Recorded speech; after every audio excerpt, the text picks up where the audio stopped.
What's really going on? Does anybody really know?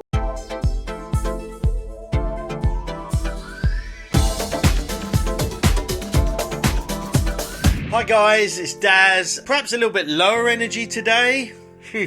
I was going to make a video about creativity and I'm going to do that another day. But I want to talk about, I guess, what's really going on. It's important to share things in the light of my Don't Be Honest video, but I think it's important to recognise situations as they are and not quite admit defeat, but just be honest.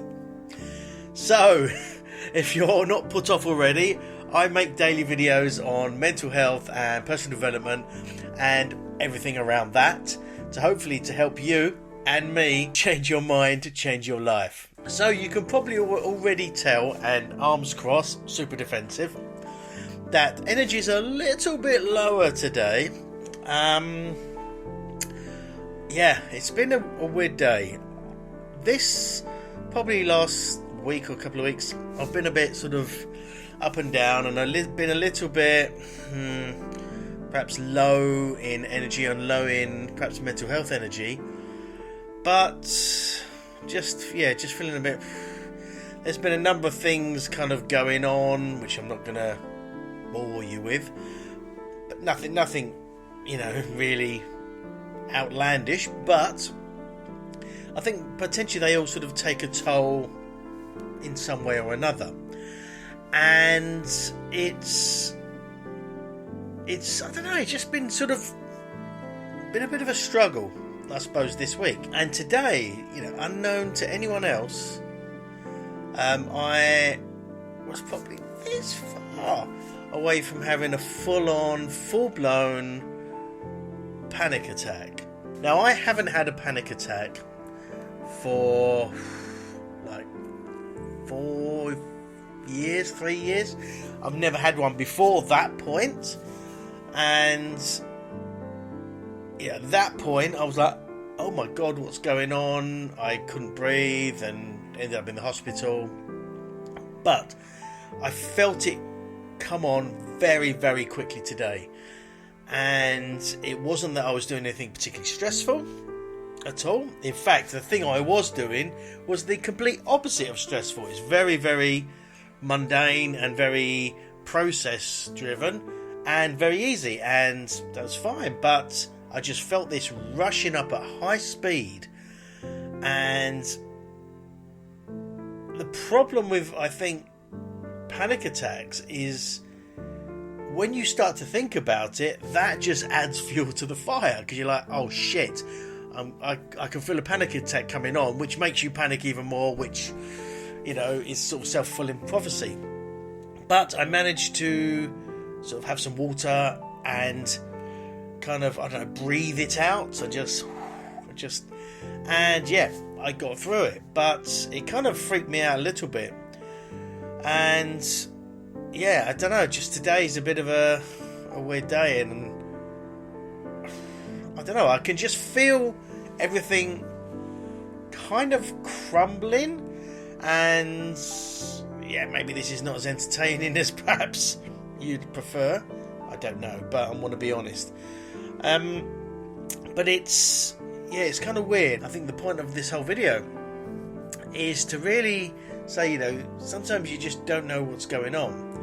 And this is not me looking out for some people come and help me or anything like that. No, quite the opposite. I kind of want to be left alone, and I think it's important just to realise that some people sometimes are just going through some really weird, tough shit, and it may not be obvious because they're good at putting on a front or covering it up and hiding it for whatever reason.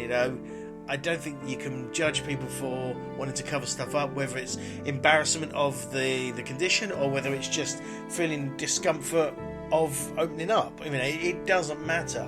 I'm a big believer of being open and honest about stuff, But sometimes even me, even big mouth me, kind of wants to shut up and disappear. And that's sort of where I am at the moment. And it's tough, you know, it's a tough situation, because it's weird to talk about something that I don't want to talk about, if that makes any sense. But it's something that I'm not programmed, but kind of passionate. I want to use this outlet, if you like, to talk about it and share this shitty, crappy times, as well as all the kind of good, groovy stuff as well, because it's not all rainbows and unicorns. Unfortunately, I wish it was. And sometimes there are crappy times, and the more I think people sort of share those bits and talk about those bits, whilst, as I said the other day, you know, seems to be being honest about this sort of stuff seems to backfire and work against me and does me more harm. If I can help someone by being open and honest, then that's all that matters, really. You know, it sort of doesn't matter about any sort of shit that I get. If I can help someone else, so be it. But it's tough, and it's very, very tough to deal with. I hate feeling like this, and like I said yesterday, what's frustrating is the fact that I still have that glimmer of hope. That's still there, that glimmer is there, and that's what's really, really frustrating to me, because I can see the glimmer, I can see this hope, I can see things are always going to be better, but that doesn't stop you feeling shitty in the moment. And yeah, I think that's the tough one. And yeah, I really don't know. So whilst this is perhaps not the most entertaining video and quite dull, I want to kind of capture the bad bits as well as the good bits. I'm not in a good place at the moment, and I just have to deal with it, and I have to work out how to best get myself in a better place. I do feel like everything's crumbling. I don't know, but yeah, you can probably, I don't know, it's tough, but nonetheless, I wanted to come in here and sort of share this situation, because if it helps somebody else open up and get some help, then fantastic. But yeah, that's all I've really got to say today. Hopefully tomorrow might be better. Who knows? But yeah, it's a little bit tough at the moment, but I do appreciate all of your support and watching and all that good kind of groovy YouTube stuff. It does mean the world to me. And yeah, for now, I'll say see you tomorrow. Bye. Thanks again for watching, guys. I really, really do appreciate it. If you haven't subscribed already, make sure you do so down here, and check out my other video down here. And remember, live your best life. See you next time. Bye-bye.